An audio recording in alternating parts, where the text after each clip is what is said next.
6 survived. Hate when that happens.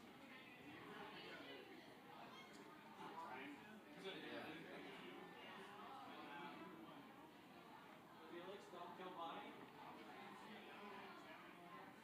Let's be triply sure.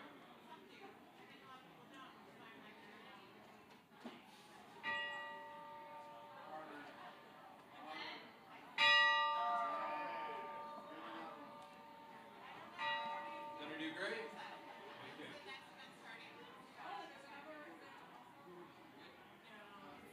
They don't tell me anything. The urban wild.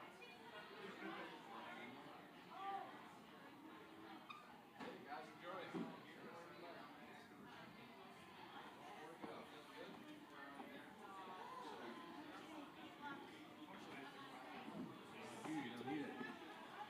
Well, It might take a minute.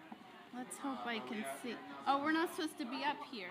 We're not supposed to. It might take a minute for them to all come in. Right this way, folks. If you're to the top.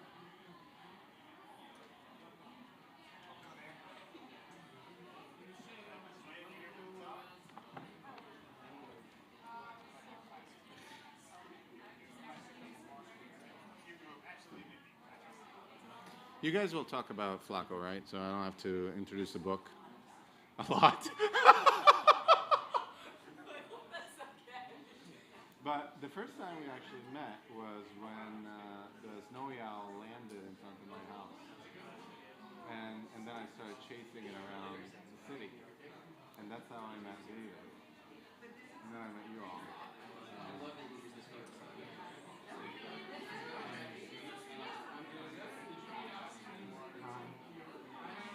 to meet you. You probably maybe, yeah. I was there when you were done.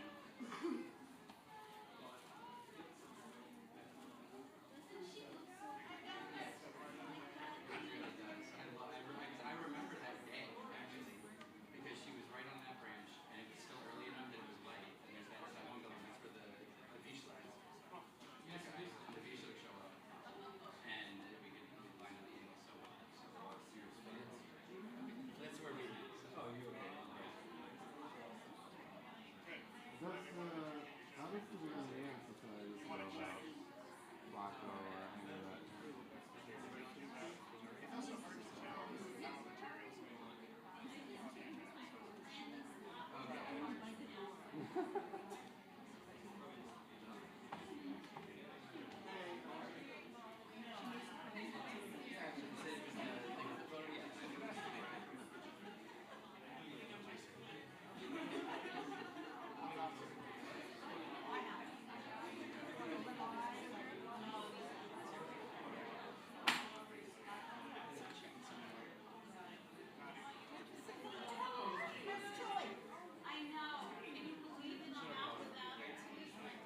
And never came back.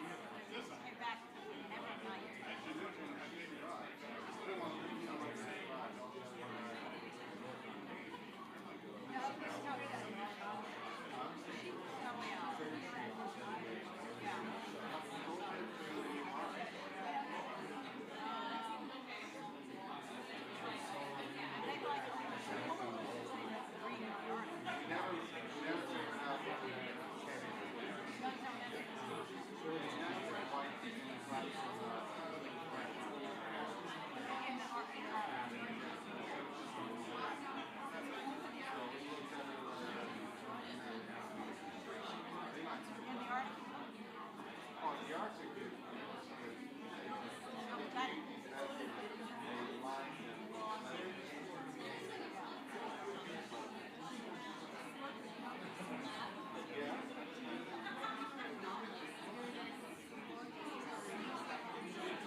Luis?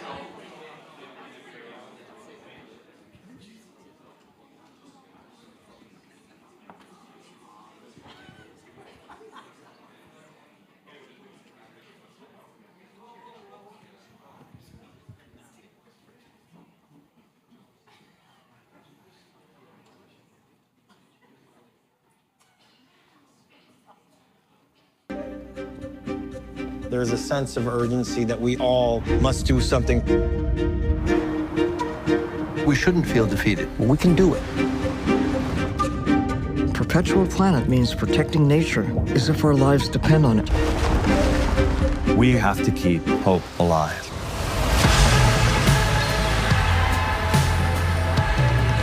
How can we use our skills to solve these global problems? I love for my research to have an impact in the life of people. It takes a collective effort from all of us to inspire, to educate. Putting all the knowledge together. Más gente involucrada, más gente. We are not going to stop until we get the job done. It was just the beginning.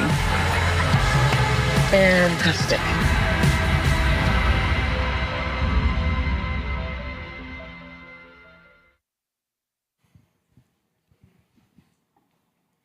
Good evening. Welcome to the Explorers Club. I'm Alex Moore. I'm the chair of Climate Week, and I serve on the board of directors here. In my day job, I'm a climate and health scientist and economist at Harvard and the Climate Change Institute and University of Massachusetts. I would like to start by thanking our sponsors, Rolex and ProColombia, and all the others that are on our webpage, which you can list. I'm not going to remember them all. I already have to remember other things here. But I do remember the names of our incredible staff without whom none of this would be possible. Kevin Murphy, Brittany Barbazat, Charlotte Kayarek, Margaret Ferris, Luis Muga in the back, Jake Sheriff also in the back working the video, the AV, our executive director, Will Roseman, and George Shomo, Chris downstairs at bar, all outstanding people without whom none of this would be possible. Please, let's give them a round of applause.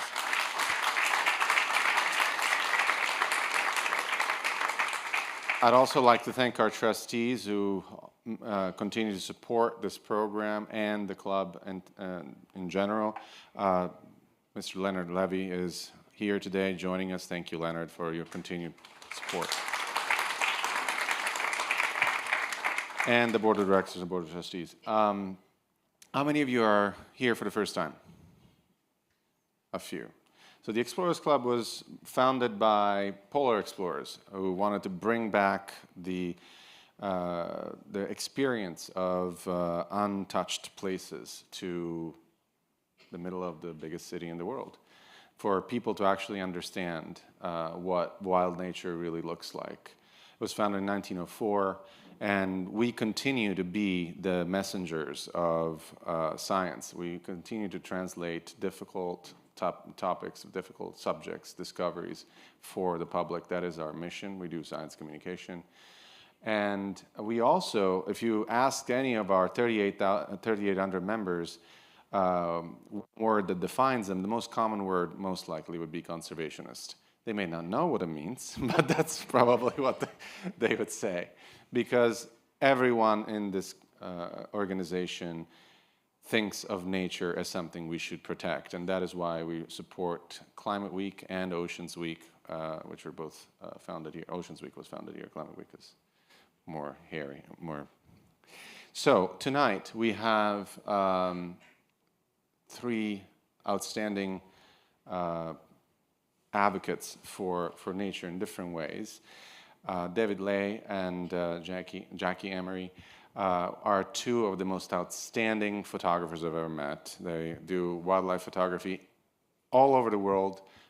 David since 2017, Jackie since forever? 2019, okay. And you've seen their photos before. If you read the New York Times, if you read any news about urban wildlife, you must have come across these photos. You will see them, you'll recognize them. They're just incredible. I met them because a snowy owl, the one that you see here, landed in front of my apartment in October of 2019, before the world ended. And I brought my camera down and I just started chasing this thing. And we met on a cold February night in front of, I think, the Panetum, trying to find the snowy owl, and I was freezing, absolutely. I mean, my hands are just... But the community that came through this is really what we're trying to evoke here. and of course how important it is for all of us as well as them for wildlife to thrive in urban areas. And why is that a climate solution? Because if you protect wild places in urban areas, you're actually fighting heat island effects. You're fighting the increase in temperatures. And you can see this all throughout Europe. Barcelona is probably one of the best examples of this. There's greened so many places, and the temperature in the city has dropped. And so that is what we're going to talk about tonight. So just to be a little bit more differential to our guests, David Lay, and both David Lay and Jackie Emery are involved with the New York City Plover Project, the New York City Bird Alliance, the Wild Bird Fund, which I think operates a hospital for birds on the west side. If you ever find an injured bird, that's the place to go. And Jackie is also chair of her own department of English at SUNY Old Westbury. And both of them are authors of a book dedicated to one of the most charismatic of the birds, of the predator, the raptors that we will be seeing tonight. The third speaker is my friend Grant Wilson from the Earth Law Center. He is the author of the leading text on Earth Law. What's Earth Law? It's, well, you'll define it for you, but I'll butcher it. It's the concept that, in fact, nature has a right to have a standing in court on its own, and that nature includes wildlife. So many countries have now awarded legal rights to stand in court to specific species as well as entire ecosystems. And I think to most of us in this room, or certainly most of our members, that is a duh. But that is not at all how it's perceived by some others who have actually banned this type of law in some states, which is actually a push up because it puts you on the front page. So I'd like to welcome first Jackie and David to the podium to tell you their story, and then we'll talk with Grant. Welcome.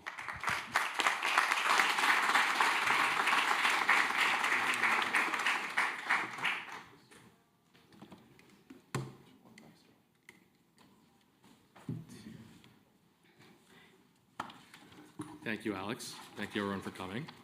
Thank you so much. We're really thrilled to be here tonight.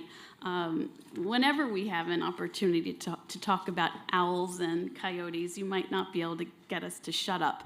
Okay, so for the past several years, we've been spending many evenings together photographing wildlife in Central Park. We especially enjoy photographing owls and coyotes. These secretive and mysterious animals contribute to the health of the park's ecosystem by helping control the rodent and Canada goose populations. We use our photos to tell stories about these smart and charismatic animals in their urban environment, with the hope that people connect with them and care enough to take steps to protect them. As Stephen Jay Gould said so well, we cannot win this battle to save species and environments without forging an emotional bond between ourselves and nature as well. For we will not fight to save what we do not love. Tonight we'll share some of our experiences from the field observing Barry the barred owl, whose presence in Central Park comforted many during the early years of the COVID-19 pandemic. Flaco the owl, a released zoo animal who died living as a wild bird in Manhattan for a year, and Romeo and Juliet, the first mated pair of coyotes to live in Central Park.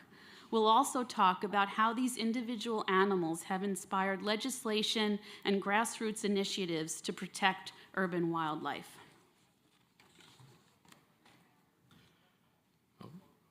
Our story as wildlife photographers with a passion for owls and coyotes begins with Barry the barred owl. Barred owls are more common in New Jersey, upstate New York, and Connecticut, and they're uncommon in the city, typically only being short-term visitors. Barry arrived in Central Park in October 2020. It was the height of the pandemic. More people were birding as a safe outdoors activity, and seeing Barry quickly became a highlight for beginner and veteran birders alike. Barry introduced us to owl watching and also to each other. Jackie and I met while observing her nightly. For months, we would gather at sunset with friends near Barry's roost to watch her wake up, stretch, preen, and fly out. She became increasingly active as night fell and the park quieted down. And she was very obliging, allowing us to observe her long after dark. We loved to watch her hunt. She would hunt for squirrels and birds in trees, or for rodents on the ground. Oh, a little surprising perhaps, but owls do like to use the ground. And she often perched over a small stream in the Ramble where she would try to catch crayfish. We would forget that we were in the middle of New York City and pretend for a while that we were observing a barred owl in a swamp. When she was not hunting, Barry seemed curious about her surroundings and explored. Here she is perched on a rustic bridge in the Ramble. And on one unforgettable night, we found her at the park's model boat pond. She perched on the pond's stone ledge and stared into the water at her reflection for more than 15 minutes. At one point, she was actually flushed by a dog, very unintentionally, and after the dog left, she returned to look at her reflection again. So if I were that good looking, maybe I'd spend a lot of time looking at my own reflection too. As winter became spring and spring became summer, we began to wonder if Barry would stay in Central Park permanently. That would have been a first for a large owl species in Central Park in modern history. It certainly seemed like she saw Central Park as her home. Unfortunately, it was not meant to be. After thriving in the park for 10 months, Barry's life came to a sudden end. On August 7, 2021, we watched Barry fly out for the last time. This picture was from that night. Several hours later, she was struck and killed by a maintenance vehicle while hunting on the Central Park Drive in the early morning. A necropsy found high levels of anticoagulant rodenticides in her system, which likely impaired her coordination and flight skills. We had not been fully aware of the risk of secondary rodenticide poisoning to wildlife before. Barry's death awakened us to this common hazard.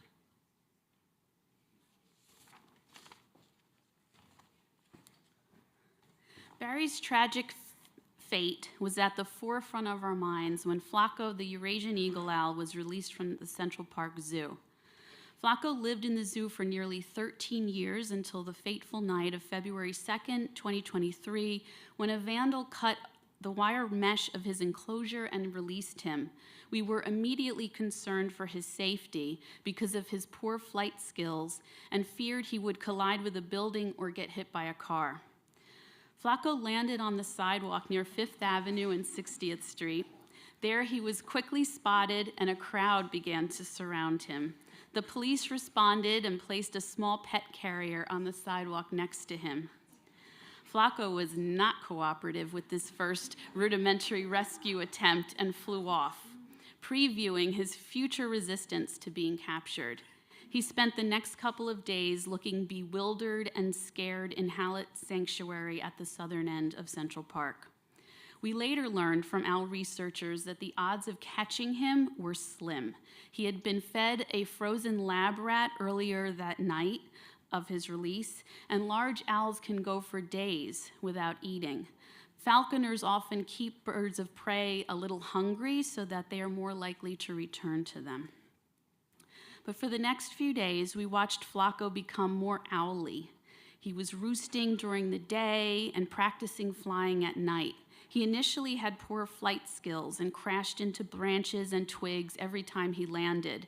He was only able to fly short distances with long breaks in between. Over a short period of time, however, his flight skills improved dramatically.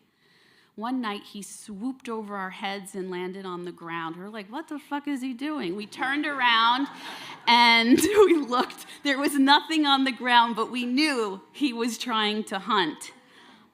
I hope that's okay.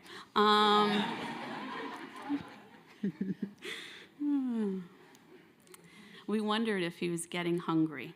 On February 9th, 1 week after his release, he took an interest in a caged rat and almost got his talon ensnared in a trap that the Wildlife Conservation Society had set. This was the closest he ever came to being caught. Later that night, David photographed Flacco hunting a rat. This was a major turning point in Flacco's story. A week later, the Wildlife Conservation Society called off their rescue efforts, and Flacco was allowed to remain a wild owl. Flacco was a fascinating subject, and we learned a lot about owl behavior by photographing him. This is him in one of his favorite trees.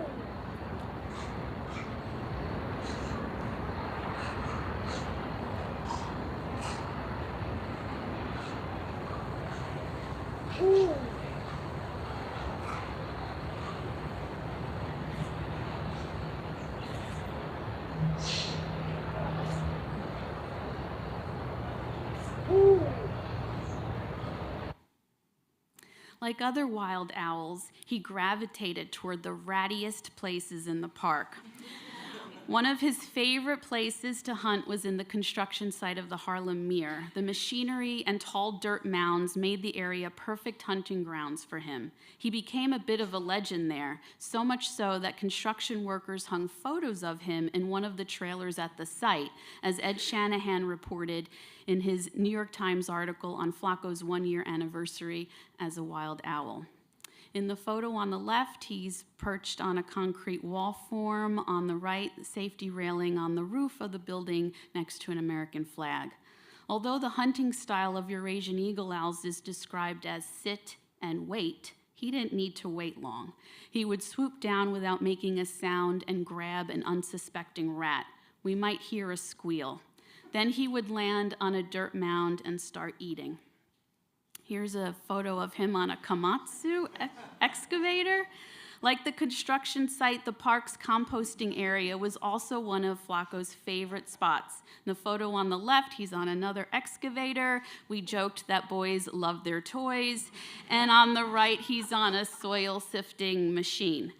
The composting area is also a trash dump with several dumpsters that attract lots of critters, including squirrels, raccoons, the occasional feral cat, and of course, rats. In this photo, he's using a composting mound as his dining table. The large rodent population in the composting area made it a favored spot for the snowy owl that visited Central Park in the winter of 2021. In these photos, taken years apart, you see Flacco and the snowy owl perching in the same tree with the Fifth Avenue building in the background, the same Fifth Avenue building in the background. Flacco and Snowy and other owls have dined on the rodent buffet at Compost, which we thought was a relatively safe place for owls to hunt, given that rats foraging there at night are likely to live there as well, far away from the rodenticides used far from the rodenticides used year-round outside the park. We enjoyed photographing Flacco in different areas of the park that showed him engaging with his environment. Here he is on the Naumburg bandshell and on a Central Park bench. He also perched on backstops on the North Meadow and on the ball fields where he would hunt rats, usually by trapping them up against fences. He played all positions on a baseball team, shortstop, pitcher, umpire, and coach. Flacco lived in Central Park for 8 months before he began to explore neighborhoods around the city. At this time, we worried for his safety navigating around tall buildings and busy city streets. We were also concerned that his exposure to secondary rodenticide poisoning would increase as he hunted in areas with lots of bait boxes. He spent the last few months of his life on the Upper West Side, where he roosted on fire escapes and air conditioners and in courtyards. He hooted atop iconic Upper West Side buildings. He liked to perch on orange things. They complemented his orange eyes and tawny feathers, and water towers. During this time, we realized that he had started to eat pigeons. He would look for them on building ledges. He's also peering into those people's apartments. Eurasian eagle owls in Europe eat pigeons, so this was not surprising. We were initially encouraged by his development because we thought pigeons were safer for him than rats. David took this photo the last night we saw Flacco, more than a year after his release. That night began with us on our friend's roof, watching and listening to Flaco hoot while clutching a pigeon in his talons. At one point, he flew to a chimney structure right over us and continued hooting. You can see the pigeon in this photo. This went on for a while before Flaco flew to a different building to eat. It proved to be the last time we'd see him. Flaco was not seen or heard again the following days. We looked for him extensively as we became increasingly worried. After a week had passed, our worst fears came true. Flaco was found dead in a courtyard where he had frequently roosted. A necropsy determined that Flaco had contracted severe pigeon herpes virus, a disease fatal for Eurasian eagle owls. Ironically, this was a natural cause of death, contracted from natural native prey for his species in Europe and Asia. But there's an asterisk. He also had potentially lethal levels of anticoagulant rodenticides in his system, and secondary rodenticide poisoning is known to make animals more susceptible to disease and other health issues. The outpouring of grief was immediate. A large memorial formed around his oak tree, and a memorial service attracted several hundred people, demonstrating how Flaco had meant so much to so many.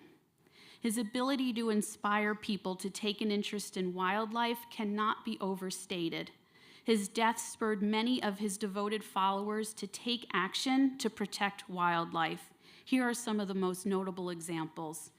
In New York City, 3 pieces of legislation called Flaco's Laws were introduced. Flaco's Law Number 1, which passed unanimously in the New York City Council, established a rat contraceptive pilot program. The program studies the use of non-toxic rat contraceptives instead of rodenticides. In addition, the New York State Senate's proposed Bird Safe Buildings Act was renamed the Feathered Lives Also Count Act after Flaco. This statewide law would require new or significantly altered state buildings to use bird-friendly designs, particularly for their windows. This act aims to reduce bird deaths caused by bird building collisions. There are grassroots efforts too. For example, Friends of Worcester Wildlife, a community group in Worcester, Massachusetts, founded after Flaco's death, spreads awareness about the dangers of anticoagulant rodenticides to wildlife, people, and pets. The group performs outreach and encourages people to support proposed legislation restricting the use of rodenticides in Massachusetts.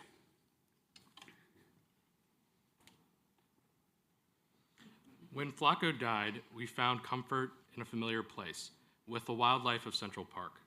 On the night of his memorial service, in fact, we went looking for the Central Park coyotes we've now nicknamed Romeo and Juliet, and found them in one of their favorite areas. Coyotes are relatively recent arrivals to New York City. They were originally a species of the Great Plains in Mexico before expanding across the continent in the 19th and 20th centuries. They arrived in New York State in the early 20th century, and at least one coyote made it all the way to New York City in 1946. We don't know what happened to it.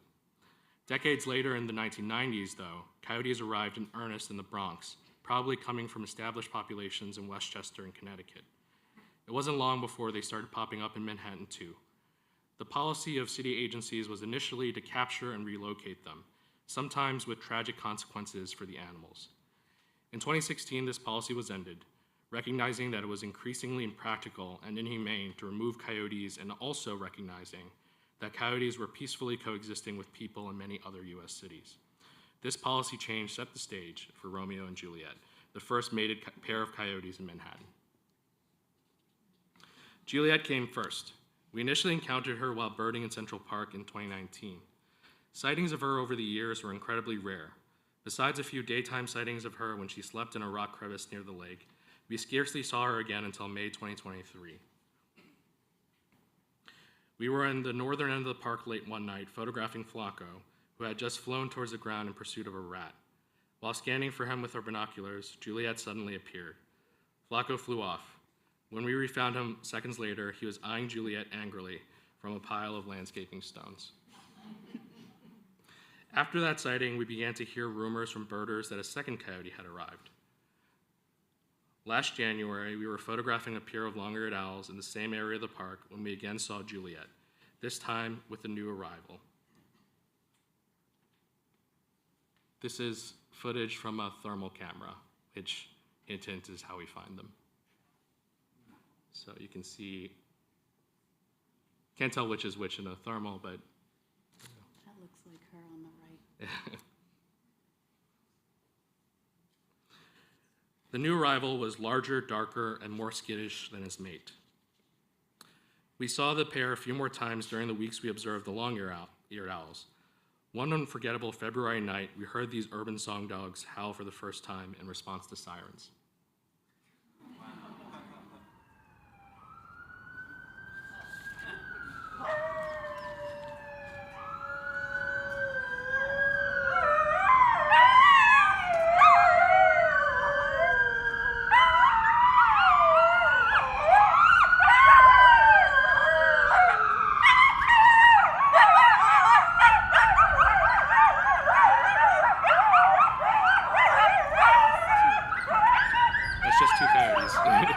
It sounds like there are many, and in fact, we think that people hearing this type of sound have assumed that there must be many coyotes, but it's just two. We gave Romeo and Juliet their nicknames because they loved to hang out in Shakespeare Garden and the Delacour Theater when both areas were under construction and fenced off. The Delacour Theater, of course, is home of Shakespeare in the Park. Romeo and Juliet have a strong bond and are virtually inseparable. Juliet is more of a go-getter, and if Romeo lags behind, we sometimes hear her let out a little whimper. Last Valentine's Day, we also watched the pair stand rear to rear in the brush for at least 20 minutes engaged in a copulatory tie, a form of mating common to canids. For reasons we can only guess, though, they haven't had pups in their first 2 years together. We've observed Romeo and Juliet regularly all throughout the park. Typical for the species, they wake up and emerge at dusk, but something a little unusual about them is that they quickly go to another location nearby, always one that is fenced off, and rest again until the park quiets down. Things get interesting near or after midnight. It's a delight to see them walk down pedestrian paths or cross the Central Park Drive. They're very adept at avoiding people, cyclists, and also maintenance vehicles. We've even seen them leave the park, wait for the light to change, look both ways, and cross the street before re-entering the park. This past winter was cold enough for Central Park's water bodies to freeze over, and they love to walk on the ice. Romeo and Juliet blend in a lot better than you might guess. They can easily be mistaken for off-leash dogs in appearance and behavior. They usually drink water from Central Park's lakes, ponds, and streams, but we caught them red-handed drinking from dog bowls too. And they have the playfulness of dogs at times too. This is Romeo having a magical little interaction with a firefly this summer.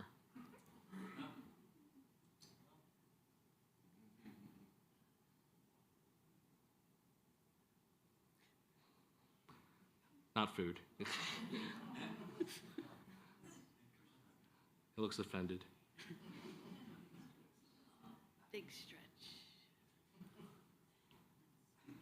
And guess how we can tell this is Romeo? Yeah,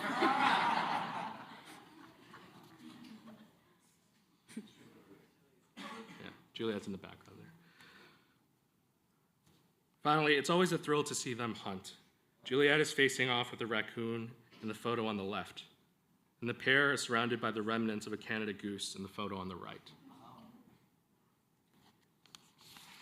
In this photo, Juliet is chomping on a rat, while Romeo tries to look cute in the hope she might be willing to share a bite. We've seen Romeo and Juliet hunt rats on many occasions, which is concerning given the risk of secondary rodenticide poisoning.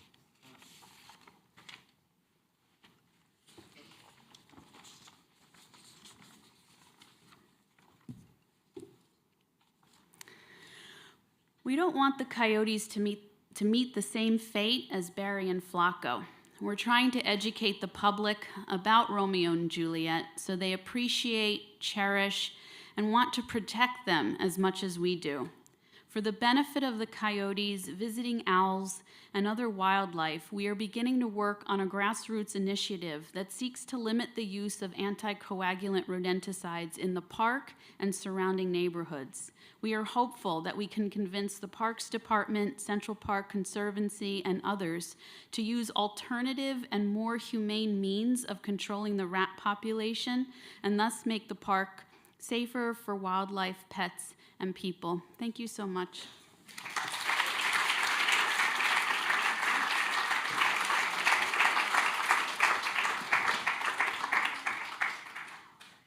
I've been wanting to do this for 3 years, and this was exactly what I thought it would be. So I hope you feel the same. And now it's the time for Grant to tell us how legislation like this is actually, and much more comprehensive legislation are actually happening elsewhere. So please welcome Grant Wilson.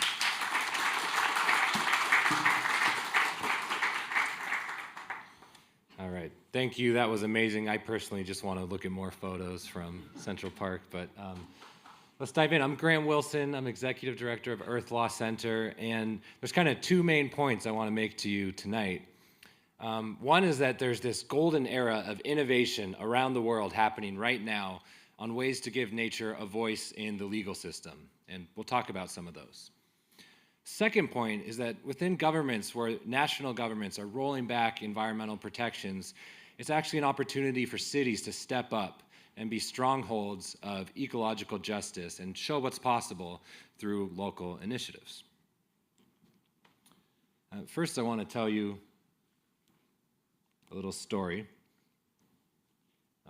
Let's start here. 15,000 feet up in the Andes is a river that is born from this glacier, and you can imagine drip, drip, drip, it begins. And it's called the Marañón River. And has anyone been to the Marañón River before? Okay, you have to visit. It begins to flow on its 1,000-mile journey through dry, high forests, and then it enters all the way from the peaks of the Andes into the heart of the Amazon, where it's home to pink river dolphins and giant river otters. And soon it enters villages, and there something really unfortunate happens, which is in the last 20 years there's been over 60 oil spills that have devastated this waterway. And the people there, the indigenous people say, we have long lived from the river, but now it is slowly poisoning us.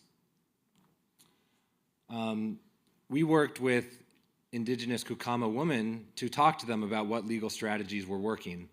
And what we came up with was an idea to bring a lawsuit, which they brought based on the rights of the river. The idea that, hey, this river's been treated as a thing and property. What if it had rights of its own? Right to flow, a right to be free from pollution. And the Kukama indigenous woman brought this lawsuit in Peru. And there was, you can imagine the theater, the political theater that played out, where one side says, this river's just a resource. It's a thing, we own it. We exploit it, and we ship oil next to it, and that's the way things are. It's property. And the other side says, actually, to the indigenous people, their relatives live in the river, and they are part of the river, and it's sacred, and it's alive. It's not just a thing. And this is Javier Ruz, our lawyer. We call ourselves Earth Lawyers because we represent nature directly in the courts. And they brought the case. There was a lot of great briefs, and then you wait and you wait and you open the PDF, Control F, and the court ruled a landmark decision declaring the rights of this river. Not only that, but they ordered the government to address this historical problem of oil spills. And this is the coolest part, the indigenous women, especially the indigenous women leaders who had long spoken for the river culturally because they are part of the river and they long defended it as its guardians culturally, are to be appointed as the legal guardians amongst the legal guardians of the river. So the river's given a voice through those who have already spoken for it for many, many generations. And here they are celebrating the Rio Marañón, sujeto de derechos, it's the subject of rights. And then the lead advocate who made all of this happen, we provided some humble support, who made all this happen, Mariluz Kanakiri, won a Goldman Environmental Prize for her generations of work accumulated in this amazing win. And this is the type of thing that's happening all over the world right now, so much so where there's hundreds of new case studies every year, and it's almost challenging to keep up.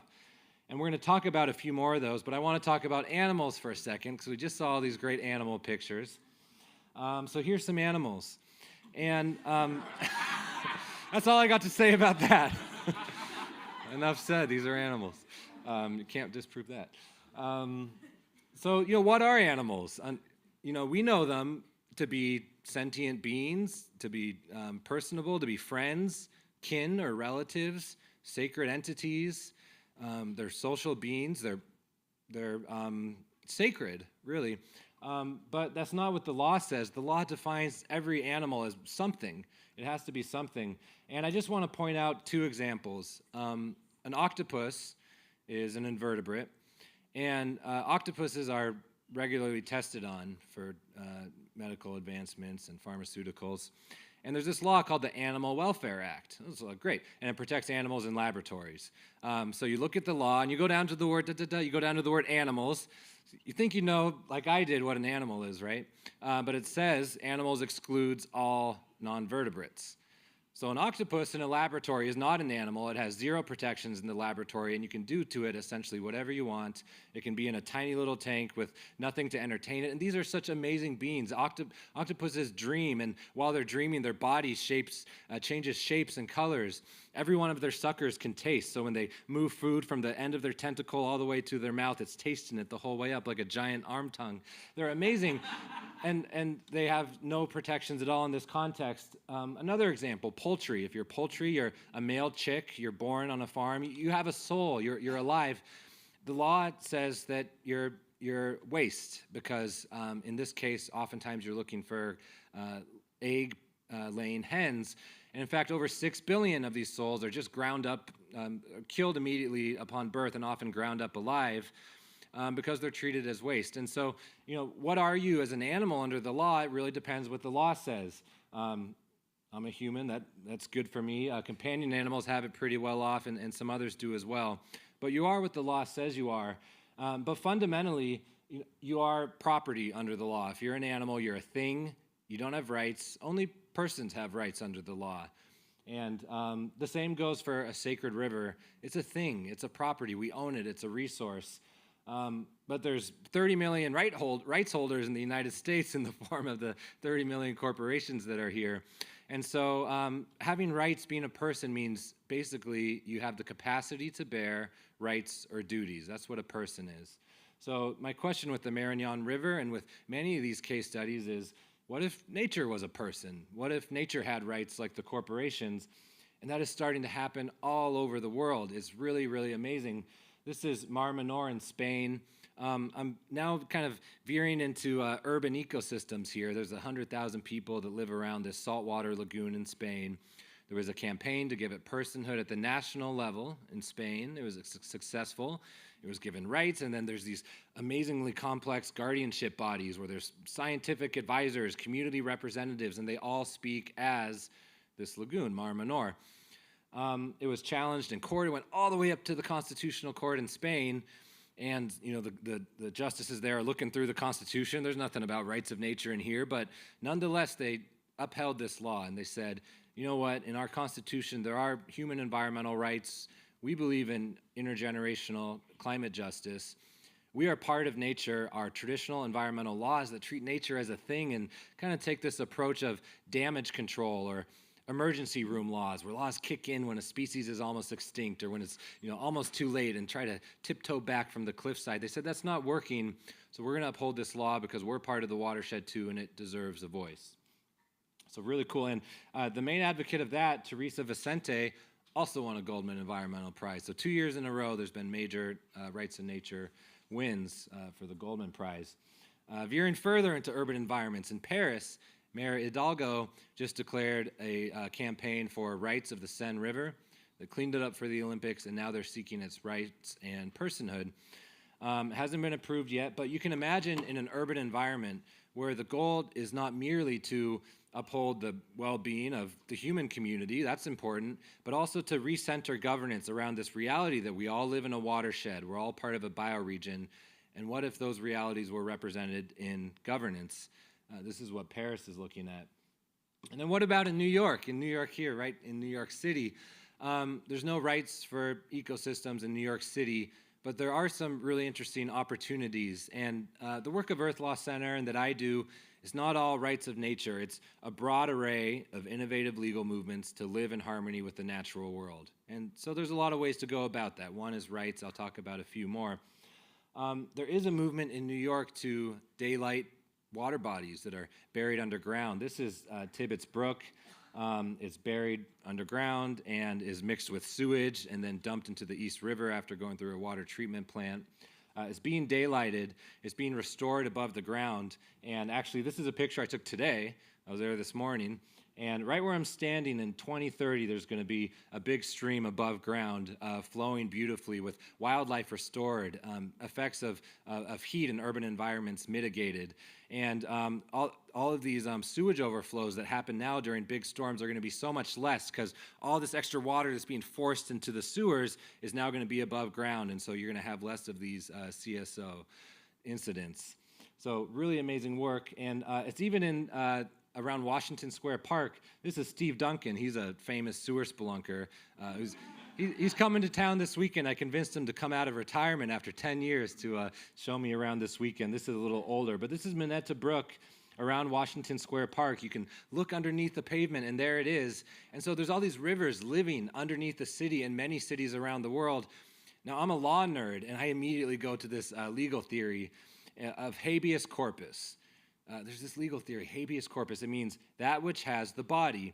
And you file a writ of habeas corpus if a person is imprisoned and there's not a justification or valid reason. So I'm like, there's all these jurisdictions where rivers are persons, they're imprisoned, and there's no valid reason for these rivers to all be underground, and a lot need to be daylighted. So something that we're going to start looking at. This is Arcadia Creek in Kalamazoo. And this is cool because there was a parking lot right there. And I was thinking of this song. They took paradise, turned it into a parking lot. And here they paved paradise and turned it into a parking lot. Here they ponded a parking lot and turned it into paradise. They flipped it. And so they daylighted rivers where a parking lot used to be. There's also efforts for animals. There's a Rights of Southern Resident Orcas campaign in the Pacific Northwest. The indigenous Lummi people believe orcas are their relatives. They call them family members under the sea. And how can you say your family member is a thing, is property? You know, they deserve a voice. So there's a campaign where 8 municipalities in Washington have recognized the rights of orcas, and Lummi elder leaders are working to establish their rights as well. And maybe there's a possibility to give them a voice through legal guardianship, like some of the rivers I've talked about. There's also efforts in Costa Rica to extend citizenship. What's it mean to be a citizen? To extend citizenship to pollinators. They call it the Sweet City Plan, and they've created all these urban planning rules and regulations requiring green roofs and pollinator pathways, all to create a city where the citizens are not just the people, but the pollinators as well, that live together with the people. And then in the UK, there's a whole program to create little hedgehog highways, because to thrive, they need to forage, they need to dig, they need to roam, this right to roam. And so you can just make a little hole in your fence. And, you know, this is a nice thing to do, but they're starting to codify it. So now it's recommended that builders include these little hedgehog highways, and they're talking about mandating it in the future. So you can imagine entire sets of zoning rules, of urban planning, where the whole focus is, you know, not just maximizing wealth or mitigating sound for humans. It's about living in harmony with the natural world in urban environments. There's little tastes of it happening around the world, and some are rights of nature, and some are other type of innovations. But I really think, I'll talk about this, Doc, I really think New York is a great place for this, in fact, and we just started a New York program and are working with New York communities to hopefully pilot some of these projects here. And it's not so far-fetched, because even in the United States, in 2 states, there's laws where lawyers or law students can represent dogs or cats that are victims of crimes, animal cruelty cases, in the courts directly as such. So like the guardian of the river in Connecticut and Maine, you can represent a dog in a case. So imagine being able to represent an owl or a coyote in city proceedings regarding its well-being. It's not that different to extend what we're doing now for dogs to other species. And then, lastly, I want to say, let's go all the way. We're talking really local now. Let's go all the way to the top. Let's go all the way to the debate. Who do you ask if the UN's the top? There's different opinions these days. I know that. So, traditionally in the UN, the last 30 years or something, there's been this kind of global goal of sustainable development. That's sustainable development. Let's have that as the goal of the global community. Someone pointed out to me that telling the global community to have a goal of development is like telling a human to have a goal of breathing. Like, yeah, we have capitalism, we're developing all the time. There's a kind of shift, and it's happening in the Global Biodiversity Treaty especially, where there's a new goal emerging of harmony with nature at the United Nations through international treaties. And in fact, the entire goal of the Global Biodiversity Treaty, called the Convention on Biological Diversity, is to live in harmony by 2050. And I'm running out of time, so I can't tell you now. If you're really interested to hear later, ask me about how Lionel Messi, I swear to God, how Lionel Messi saved rights of nature in the Global Biodiversity Treaty, which ended up in the final treaty text in some political theater that involved a famous soccer player. You can ask me out in the bar or another time. But the fact is that this International Biodiversity Treaty has support for rights of nature, harmony with Mother Earth in the text, and that can trickle down to the local level. And lastly, this is me in a river that has rights called the Ponce River in Colombia. It's my client. I'm actually going into the sewers this weekend with Steve Duncan, and once again, I'll be wearing my funny lawyer suit as the representative of these voiceless rivers that deserve a right to free flowly above the surface. And these are all the areas of law I work in, or some of them. My understanding is that any area of law as a lawyer can be reimagined from a perspective that considers the intrinsic value of nature. I talked about some of the examples, rights of nature. We also work to put nature on boards of directors, and that's corporate law. There's also a movement to criminalize ecocide, and that's criminal law. And there's this idea in property law of you don't just own property, and maybe you can live there, and maybe you can build on it, but you have a duty to give back to the land, and that's called reciprocity. So to all the lawyers out there, I hope you join me in innovating in these legal fields. And I want to go back to the first premise I said, which is around the world, there are ecocentric law innovations happening all the time, earth-centered law innovations. I gave you a taste of them, and there's so many more. And then additionally, cities can be a refuge of ecological justice, a place to test these ideas and prove that they work. And then when the national political landscape is ready for them and they're tested and tried and true, then they can spread exponentially. So thank you so much for your time.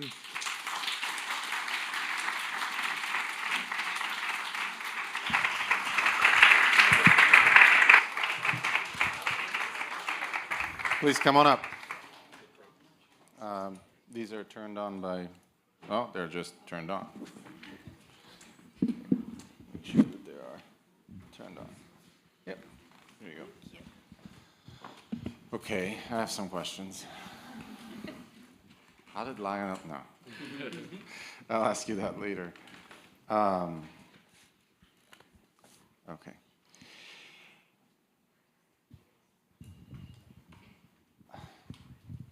I think, again, for most members of the Explorers Club who, again, in most cases, self-identify as protectors of nature in one way or another, or people who study nature in one way or another, what you all shared tonight is pretty obvious, and you don't have to, you're preaching to the choir. But there are some people here who are not, and there are thousands following us on live stream who might disagree. So I want to spend a few minutes talking about the advantages that there are to having these wonderful critters share our spaces. And I think you all just mentioned it because a lot of this happened during the pandemic. So can you describe the community for us, for those who weren't there, who didn't freeze their butts off in February, chasing a snowy owl or Barry or the coyote? I was there, I remember. What does that community feel like when you're out there and you're with friends or strangers? I remember there were a lot of strangers, and then they were not strangers anymore. there's a lot of camaraderie in the birding community. And actually, two of our close friends who join us, owl watching and coyote watching, are here. Thank you for coming, Andrew and Marissa. But you know, you have to, with these very rare sensitive species, as observers or photographers, have to cooperate with others to make sure everybody has a good experience. And that certainly was the case with the snowy owl. We were looking for her in the dark, and it was at times very challenging. It took us almost till the time she left to really figure out where she was going and what her behaviors were. But it was very rewarding for all of us to uncover that and figure that out. And sharing the experience with strangers was incredibly rewarding too. I still remember we were out one night, I think you might have been with me, Andrew. A woman approached us and asked, do you know where the snowy owl is? I've never been able to see one, and I'd really love to see one. And I said, well, why don't you stick with us for a little bit, and maybe we can find her together. And lo and behold, she was perched on one of the baseball field backstops that she liked to use. And when the woman got to see her, she was in tears. You know, it was almost a spiritual experience for her, and felt really happy to. It wasn't purely altruistic, because I felt a certain sense of joy helping her, and that was meaningful to me as well. But that was really fantastic, and it just goes to show, I think, connecting it to the broader theme, that people want nature and wildlife in cities, right? People are very supportive of public investment in parks, in gardens, in revitalizing waterfronts, cleaning waterways. These things all receive a lot of public support, even at times when there's tight budgets, right? And with that, people also want to have wildlife closer at home. People love owls and coyotes and hawks and all these different critters. So I think it's not only good for climate, but it's also an amenity with a certain value associated with it. Thank you. Do you all want to add anything, or you're good? So, okay, I'll follow up. Jackie, I think, said, we observed Flacco becoming owlier, right? And I mean, this is deeply personal for me too, because I'm certainly part of that community, and I continue to do that in my own backyard and Massachusetts as well. But that connection that you all are discussing, right, that you're describing, and I think any of us who've been in the field have that connection. It's the entire reason this building stands. You know, we become owlier. And don't you feel that when you're standing in the river in your suit, you have something that's happening, right? I mean, isn't that the advantage that we are all describing? Right? It is, and can I? No, go ahead, please. I stood there for a long time, and that had an impact on me. And then I recently met this artist who, her name's Cameron Sunday, and she would stand in the ocean for a full tidal cycle and just kind of listen to nature, and it would have this profound transformative effect on her. We came up with this great idea that I still think is a great idea, which is, what if you amended the rules of procedure so that judges in cases that are high-stakes environmental cases have to, quote, listen to nature by doing immersive experiences in the ecosystems that are at risk? Wouldn't that be cool? I mean, I'm not trying to, microdose everybody in the audience here. But again, most of us who are scientists who do this, there is a reason why we go back, and it's not necessarily to get more data to publish boring papers. It's that there is something that happens there, right? It's the reason you and I are academics, and we can, take time and go to do things. Rights of nature and you can tell us what the opposition has been, but rights of nature sounds like something that's not for us. Or that maybe it's something opposite to us, but it's not. What are the opposition? What's the opposition look like? What are the arguments? Yeah, the opposition's nuanced and in different places. There are 4 states that have banned rights of nature because they were concerned about communities overstepping and blocking extractivism. The typical things I hear, I think, are pretty addressable by good lawyering. One is that there'll be this flood of lawsuits. Someone described like 10,000 species of beetles all marching to the court with tiny little beetle lawsuits and slapping them on the desk at the same time. And my answer to that one is, by analogy, there's human environmental rights laws all over the world. Montana and New York and Pennsylvania have them here too, and it hasn't been the case with human environmental rights. There's been a small amount of important landmark decisions that have come out on those issues, and it's not going to be that different than nature. So people worry about the slippery slope. And then people often worry about, like, oh, I can't hunt, I can't kill a fly, I can't cut down a tree. And, rights of nature, as opposed to that perspective, is very much about whole ecosystem health. And in fact, humans are part of that ecosystem. Let's create rules and regulations that ensure the watershed is healthy, the forest is healthy, the ocean is healthy, and it doesn't go down to that micro level of each individual animal. So really, it just requires some good lawyering, as all rights movements have. In the history of rights, there were a lot of arguments against women's suffrage, the woman's right to vote. And one side said, if women vote, they're just going to vote exactly the same as their husbands, so why bother? And then the other side said, they're just going to vote against their husbands and they're going to cancel each other out. So I'm like, all right, the 2 arguments are they're going to vote with or against. It sounds like they're just voting one way or the other. So I think these are issues you can solve, but you do need kind of good lawyers and folks to work issues out, because it is a little complicated, but I think we're getting there. You just described ecosystem health approach to everything, and as David and Jackie pointed out, you all started becoming very concerned about the wildlife in the city and connecting the dots between one. So this is actually called planetary health. It's a science. We do this. It's or One Health, it used to be called, but we actually study this. It's what I focus on. You can use indigenous knowledge and say everything is connected, but basically that's what you've described, right? So what other concerns do you have besides rodenticide? What other things have you observed, you two both, in Central Park, and how could that environment become safer, not only for the wildlife, but also for us? Trash. Trash is a big problem, trash management specifically.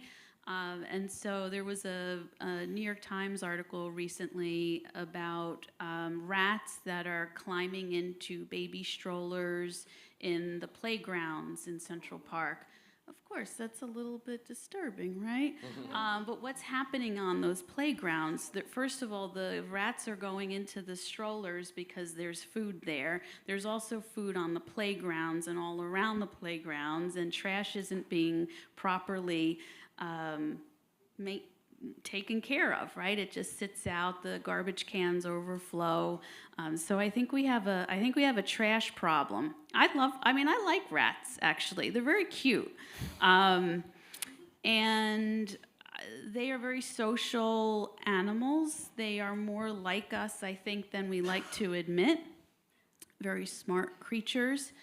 But they're there eating our refuse, and so if we can take action to clean up after ourselves, the Parks Department can invest more in trash management, I think we would not need to rely on rodenticides, and we'd see that the trash issue and the rat issue would become less problematic.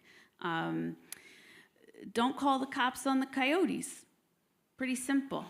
So that's another word of advice. And if you happen to come across a coyote in Central Park, that's a very special and magical moment. And so we try to encourage folks when we're out and about observing the coyotes to just be in the moment, be present, give them their space, take out your cell phone, whatever.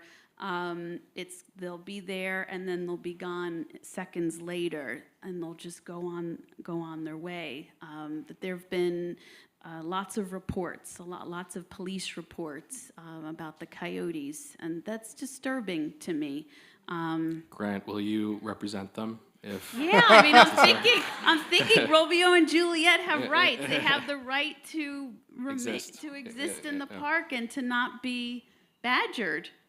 I would represent them. I think even more interesting, though, would be an official city position where they have a fiduciary duty to represent them in a legal way. Something that's very durable. But yeah, if you call it for a one-off, call me up.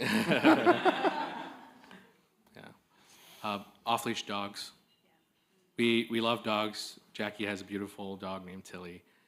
So we're definitely pro dogs, but people do not respect leash laws. And we have sadly frequently seen off-leash dogs chase the coyotes. And people assume they're apex predators, that they can take care of themselves. Well, they can take care of themselves. Everything's been fine so far. But they're actually smaller than you might think. They're only 30 to 40 pounds. German Shepherd is more than twice the weight. And there are many dog breeds that are bigger, stronger, faster, and they could harm the coyotes, or the coyotes might be forced to defend themselves. And there are very specific rules in place. You can keep your dog off leash after a certain time until the morning. But that still comes with certain stipulations. You have to maintain control over your dog, and your dog is not permitted to disturb any wildlife, whether it's a coyote or a raccoon or anything else. So we're very much concerned about that because we've seen so many negative incidents. And we wonder if that's a reason why they haven't been able to have pups, because if they're constantly dogs intruding into their wild areas, then it might just be challenging to establish a den. And then also, there are such few truly wild areas in a place like Central Park. It is a created environment. It wasn't meant to be truly wild. It was meant to give the illusion of being wild. And thankfully, there are some fenced-off areas, very precious few of them that are enjoyed by the coyotes, the raccoons, the birds, and other animals. But there are people who selfishly jump the fences for whatever reasons and end up disturbing the animals. And that's something we worry about as well. There's very precious few spaces for them, and people are just kind of thinking about it selfishly. They have plenty of places to go, but they want to be on that rock, or they want to do something in that fenced-off area that they don't really have to. Thank you. As the public health guy in the room, having a rat in your stroller, hantavirus, leptospirosis, plague, depending on where you are, just 3 off the top of my head that you don't want to expose your baby to, so maybe lock up that Ziploc. I don't know, just a thought. I don't know. The rat doesn't have to be there for the disease to jump. It's called, it does happen. But on that positive note, we'll end the panel, and we can take a couple of questions, but you can also ask questions in the reception. It's right after, but I want to ask Grant, who I think felt thrush to finish. How did Lionel Messi say? I was hoping someone would ask how Lionel Messi saved the entire rights of nature movement. Here's what happened. All right. Biodiversity treaty negotiations in Montreal. COP16. Was anyone there? COP16 in Montreal. Is down to the wire. They've got a proposed text. Target 19, it's a good target because it's got the money in it. Target 19, there's some language about rights of Mother Earth-centric actions, kind of rights of nature stuff. And Bolivia's pushing hard for it. Bolivia's like, we need that right. You don't have to say everyone's doing rights of nature, but just let those of us doing it get some support in this treaty text. Come on. Argentina gets in there, and they're like, no frickin' way. Like, we got some mining projects going on. Like, we're not, take it out of the text. We're not having it. And it's a heated debate. Bolivia, Argentina, Bolivia, Argentina. Across the world, there's another political theater unfolding at the World Cup. Lionel Messi against Kylian Mbappe. France versus Argentina. Messi scores, Kylian Mbappe scores that amazing like side kick. He gets a hat trick, goes into penalty kicks. Lionel Messi's up there, score, an amazing penalty kick. He's the hero of the game. Argentina wins. That happened the exact final day of the biodiversity treaty negotiations. And this is unconfirmed by the negotiators, but Argentina negotiators were just like, oh yeah, rights of nature, whatever. Argentina wins. They won the World Cup. So Lionel Messi, again, this is speculation. I've analyzed the timelines. It's undeniable if you look at the evidence. I believe his winning the World Cup allowed them to back down. And now rights of nature is in the biodiversity treaty, and it's in the funding section, meaning as a developing country, you can get $5 million or more from this fund to do rights of nature projects. All right. All right.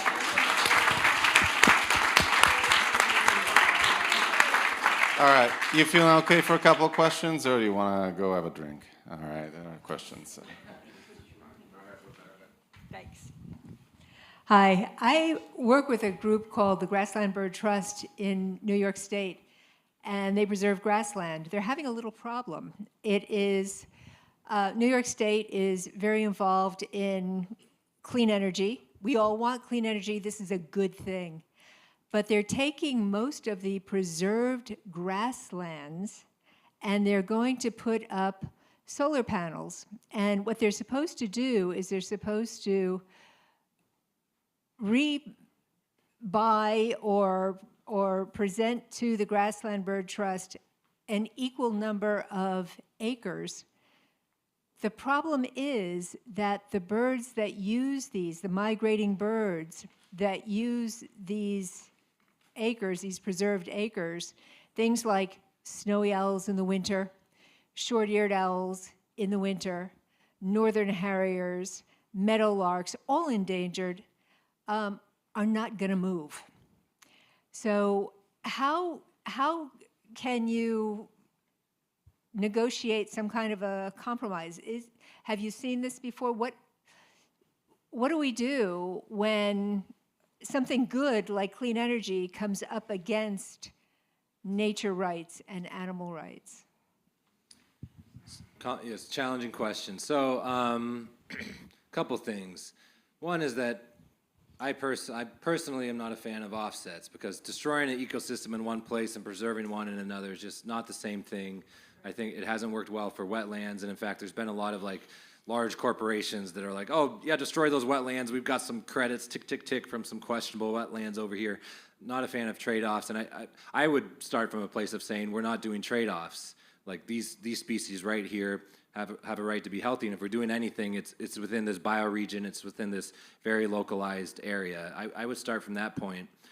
There are, with the clean energy transition, there are challenges. I'm fighting a lot of dams, and some people call dams clean.